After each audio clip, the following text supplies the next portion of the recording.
जय हिंद दोस्तों, वंदे मातरम। कल आईपीएल का आगाज हुआ है और आईपीएल का आगाज होने के साथ में कई लोगों के पिछवाड़े में आग लग गई। अब आग लगने का कारण क्या है? आग लगने का कारण बस ये है कि तुम्हारे घर में हमसे बेहतर चीज कैसे चल रही है। वो पुराने जमाने में हम देखते थे ना कि पड़ोस में कुछ अच्छा हुआ नहीं कि आजू बाजू वाले ताकने झांकने के लिए आ जाते हैं। तो ये वीडियो उन्हीं आजू बाजू वालों के लिए है जो कि बार बार कुछ ना कुछ बातें बोलकर हमारा मन खराब करने की एक असफल कोशिश करते हैं। कर तो हालांकि नहीं पाते, पर फिर भी करते हैं, क्योंकि जिस तरीके से चीजें हैं समझना तो हमको पड़ेगी। शुरुआत करते हैं एबी डिविलियर्स से। एबी डिविलियर्स जो कि आरसीबी के साथ में एसोसिएटेड है, उन्होंने तारीफ करते हुए कहा है कि आईपीएल का कैनवास जितना बड़ा है, वो कैनवास जब आईपीएल शुरू हुआ था तब इतना बड़ा नहीं था। साल दर साल, सीजन दर सीजन चीजें सुधरती गई, चीजें बेहतर होती गई और आज हम उस परिस्थिति में बैठे हैं, उस कंडीशन में बैठे हैं कि हमें चीजें इतनी सही और सटीक दिखाई दे रही हैं। देखिए, क्या होता है, कई बार हम लोग चीजों को बहुत लाइटली देखते हैं क्योंकि हमारे देश का आईपीएल है, तो हम उस चीज को उतना सिग्निफिकेंस देते नहीं। हमें लगता है हाँ ठीक है तो है। बट आप एक बार साउथ अफ्रीका के पॉइंट ऑफ व्यू से, ऑस्ट्रेलिया के पॉइंट ऑफ व्यू से, इंग्लैंड, न्यूजीलैंड एंड पाकिस्तान के पॉइंट ऑफ व्यू से आप देखेंगे, तब आपको पता चलेगा कि कुछ लोगों की छाती के ऊपर कितने बड़े बड़े और काले नाग लौट रहे हैं। मतलब इन लोगों को लिटरली किसी चीज के बारे में, किसी के बारे में अच्छा बोलने में बिल्कुल जान पे आती है। कितने ही पाकिस्तान के यूट्यूबर्स हैं जो इस बात को सीधे तौर पर बोलते हैं कि नहीं, हम लोगों को इस कंपैरिजन में पढ़ना ही नहीं चाहिए, और वो चीज ठीक है। अगर किसी की कोई चीज अच्छी है, अगर कोक स्टूडियो में आकर पाकिस्तान के आर्टिस्ट अच्छा गाना गा रहे हैं तो गा रहे हैं। इसमें हम लोग उनको दूसरी चीज दिखाकर नीचा दिखाने की अगर कोशिश कर रहे हैं तो ये तो वही हो गया कि भैया आप आईने को देखकर गाली दे लो। जो चीज हमारी अच्छी है वो हमारी अच्छी है, जो उनकी सही है वो उनकी सही है। अब वो बात अलग है कि हमारी ज्यादा सही है, पर ठीक है, फिर भी जो है सो है। उम्मीद करता हूं आप सब। तो एबी डिविलियर्स ने जब इसकी तारीफ करी आईपीएल की, तब कई लोग मतलब एतराज जताने लगे साहब। बोलने लगे कि अरे, एबी डिविलियर्स तो एसोसिएटेड है, वो एबी उसके साथ में, आरसीबी के साथ में, इसीलिए तारीफ करनी पड़ेगी। एबी डिविलियर्स की तो रोजी रोटी चल रही है, इसीलिए तारीफ करनी पड़ेगी। मान लिया, पाकिस्तान के खुद के प्लेयर्स, एक्स प्लेयर्स पाकिस्तान की बुराई करते रहते हैं, तो क्या इसका मतलब ये हो गया कि इन लोगों की रोजी रोटी पाकिस्तान से नहीं चल रही? बात यह है कि कहने के लिए आप किसी को कुछ भी बोल सकते हो, बट अल्टीमेटली आपको चीजें जो हैं वो एक्सेप्ट तो करनी ही पड़ेंगी। और अगर आप चीजों को एक्सेप्ट नहीं कर रहे हो तो फिर ये चीजें आपके लिए और ज्यादा दुखदायी हो जाएगी। एबी डिविलियर्स के अलावा एक और चीज जो आईपीएल गवर्निंग काउंसिल ने करी है वो ये कि ओपनिंग सेरेमनी के ऊपर फोकस करना बंद कर दिया है। दरअसल आप मुझे खुद बताइए कि ओपनिंग सेरेमनी आपको पिछली कौन सी याद है कि यार वो फला ओपनिंग सेरेमनी हुई थी? मैं बता सकता हूं आपको याद नहीं होगी। ऐसा इसलिए क्योंकि हम लोग आईपीएल को ओपनिंग सेरेमनी देखने के लिए नहीं देखते, हम मैचेस देखने के लिए देखते हैं। हाँ, आपको ओपनिंग मैचेस जरूर याद होंगे कि यार वो पहला मैच उसने सीएसके ने बिल्कुल हारा हुआ जीता था। इस तरीके की आपको चीजें चीजें याद होगी, लेकिन आपको ओपनिंग सेरेमनी याद नहीं होगी। और ऐसा बीसीसीआई ने एक और चीज में किया है। शुरुआत में बीसीसीआई की जब ओपन आईपीएल की बीसीसीआई ओपनिंग सेरेमनी कराता था, तब उसमें काफी ज्यादा शूषा चीजें होती थी। बट आज की तारीख में उन चीजों को भी काफी हद तक कम कर दिया गया है, काफी हद तक कर्व कर दिया गया है। और इस कारण से हुआ यह है कि चीजें अब पहले से ज्यादा फ्लैशी नहीं रह गई हैं, बल्कि अब मेन फोकस जो है वो क्रिकेट के ऊपर हो गया है। मतलब 1-1.5 घंटे की ओपनिंग सेरेमनी होती है और उसके बाद जो मेन फोकस है पूरा का पूरा क्रिकेट के ऊपर चला जाता है। और कल भी यही चीज देखने के लिए मिली, जबकि अक्षय कुमार और कौन, टाइगर श्रॉफ, ये लोग डांस करने के लिए आए थे। तो एक तरीका है कि आपने जो है मेन फोकस जो है वो क्रिकेट पे ही रखना है, और वही आपके लिए एक इंपॉर्टेंट चीज भी है।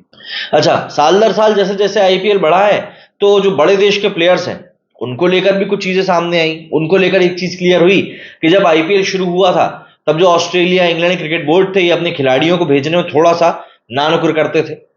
हालांकि इंग्लैंड तो आज भी करता है, बट ऑस्ट्रेलिया हो गया, न्यूजीलैंड हो गया, साउथ अफ्रीका हो गया, ये लोग अपने प्लेयर्स को बिल्कुल भेजते हैं।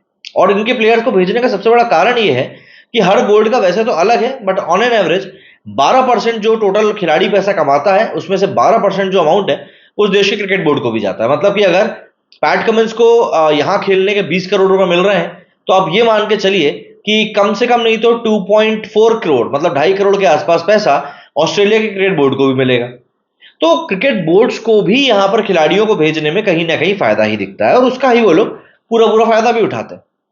लेकिन इंग्लैंड क्रिकेट बोर्ड जो है उसको लेकर आप देखेंगे कि आने वाले दिनों में कुछ ना कुछ बड़ा डिसीजन जरूर होगा, क्योंकि इंग्लैंड क्रिकेट बोर्ड अभी भी शायद इस बात को पचा नहीं पा रहा है कि एक इंडियन क्रिकेट बोर्ड इतना पैसा कैसे कमा रहा है। आप देखेंगे कि खिलाड़ी इनके ड्राफ्ट में शामिल हो जाते हैं, नीलामी में बिक जाते हैं, लेकिन फिर जैसे ही आईपीएल शुरू होने वाला रहता है कोई ना कोई इन लोगों की मजबूरी आ जाएगी। अरे साहब वो हमारे यहाँ ये हो गया, अरे भैया हम तो ये सोच रहे थे आने की, पर देखो एंड मौके पे ये हो गया, अरे भैया हमारा बोर्ड जो है वर्कलोड मैनेजमेंट करा रहा है। 10 तरह के आपको ऐसे बहाने दिए जाएंगे जिन बहानों को सुनने के बाद आपको वाकई में लगेगा कि एक काम करो, या तो तुम हमारा सर फोड़ दो या फिर हम अपना ही खुद सर फोड़ लेते हैं।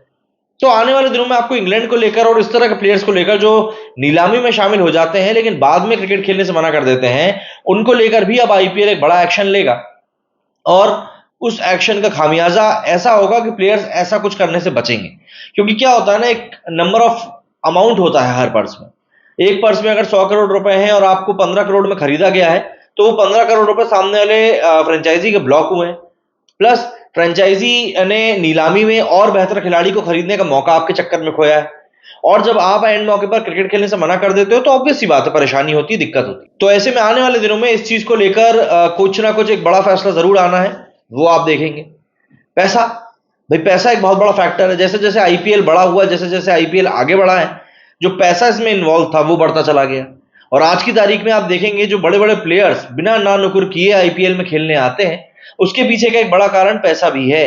और देखिए, पैसा एक ऐसा मोटिवेशन है जो आपको हर जगह पर सपोर्ट करेगा, आपको हर जगह पर अपना बेस्ट देने का पुश करेगा। और आईपीएल में बस वही एक चीज दबा के खर्च करी जाती है, और यही कारण है कि यहाँ के जो मैचेस होते हैं ये और भी ज्यादा इंटरेस्टिंग बन जाते हैं। अगर हम दूसरी लीग की बात करें तो दुनिया की बाकी सारी क्रिकेट लीग मिलाकर अगर अपना वैल्यूएशन निकालती हैं तो वो इंडियन रुपीज में करीब 20,000 से 22,000 करोड़ रुपीज होता है, और अकेले आईपीएल का जो वैल्यूएशन जाता है इंडियन रुपीज में वो जाता है 88,000 करोड़। मतलब बाकी सब लीग का टोटल वैल्यूएशन को जब 4 गुना किया जाएगा तब अकेले आईपीएल का बनेगा। जब इतना पैसा इन्वॉल्व होता है तब खिलाड़ी अपने आप को आने से रोक नहीं सकते। एक एग्जांपल के तौर पर डेविड मिलर को 3 दिन के लिए बांग्लादेश प्रीमियर लीग में 1.5 करोड़ रुपए दिए गए थे, और उस बंदे ने अपनी शादी की डेट आगे बढ़ा दी थी। ये अभी हाल के दिनों में वसीम अकरम ने बताया है। तो जब पैसा मिलता है तब चीजें होती हैं, और पीएसएल में बस वही नहीं है। अच्छा, पैसा बहुत मिलता है हमारे यहाँ पर, तो एक और चीज हमारे यहाँ सबसे अच्छी होती है, वो ये कि जो इंडियन प्लेयर्स हैं वो सिर्फ आईपीएल में और आपको इंडियन क्रिकेट टीम की तरफ से ही खेलते हुए मिलेंगे। मतलब कई सारे खिलाड़ी तो रिटायरमेंट की कंडीशन के बाद भी दूसरे लीग्स में जाकर खेल नहीं पाते। इन सब का कारण सबसे बड़ा बस यही है कि इंडियन क्रिकेट बोर्ड जो है वो अपने खिलाड़ियों को भर के पैसा देता है, प्रायोरिटी देता है, फिर चाहे वो कोई छोटा खिलाड़ी हो या बड़ा खिलाड़ी हो। मतलब छोटे खिलाड़ियों को तक 3-4 करोड़ रुपए मिल जाते हैं, बड़े खिलाड़ियों की तो आप बात ही छोड़ दें। इसके अलावा डोमेस्टिक क्रिकेट में भी अब फीस बढ़ चुकी है। डोमेस्टिक क्रिकेट का ढांचा इस तरीके का बना दिया गया है कि क्रिकेटर मालामाल होते जा रहे हैं। ये भी एक बड़ा कारण है कि भाई जो दूसरे प्लेयर्स हैं वो दूसरे देश में खेलने के लिए नहीं जाते। छोटे प्लेयर हो या बड़े प्लेयर हो, पैसे सबको सबकी काबिलियत के हिसाब से अच्छे खासे ही मिल रहे हैं। और यही एक बड़ा कारण रहा है कि इस वजह से आईपीएल ने इंडियन क्रिकेट को बदल दिया है। आज हम जब इंडियन क्रिकेट की बात करते हैं तो हमारे पास बैकअप में प्लेयर्स का काफी बड़ा ढेर लगा होता है। आज जब हमारा नेशनल सिलेक्शन कमेटी सिलेक्शन के लिए बैठती है तो उनके पास एक सरदार रहता है, क्योंकि हर पोजीशन के लिए उनके पास कम से कम 3 से 4 प्लेयर्स मौजूद रहते हैं जो बिल्कुल करंट बढ़िया फॉर्म में है। अभी T20 वर्ल्ड कप के पहले भी यही सरदार देखने के लिए मिलने वाला है। कम से कम 30 प्लेयर अभी रडार में है बीसीसीआई के। तो जब ये कंडीशंस आपके सामने आती हैं तो बट ऑब्वियस सी बात हो जाती है कि आपके पास एक बढ़िया वाला सिरदर्द होगा। और इस कारण से ये चीज होने का बड़ा कारण ये है कि एक तो आईपीएल के कारण खिलाड़ियों का एक्सपोजर बहुत तगड़ा मिला है, प्लस डोमेस्टिक सर्किट बहुत ज्यादा टफ बना दिया गया। तो चाहे रेड बॉल हो चाहे व्हाइट बॉल हो, खिलाड़ियों को वो एक्सपोजर मिल रहा है जो उनको बहुत आगे तक लेकर जाएगा। और मेरे हिसाब से ये वाकई में इस समय की सबसे बड़ी मांग भी है। क्या कहना है आप लोगों का इस बारे में? कमेंट करके जरूर बताइएगा। मेरे स्टूडियो फिलहाल उतना ही। जय हिंद, जय भारत।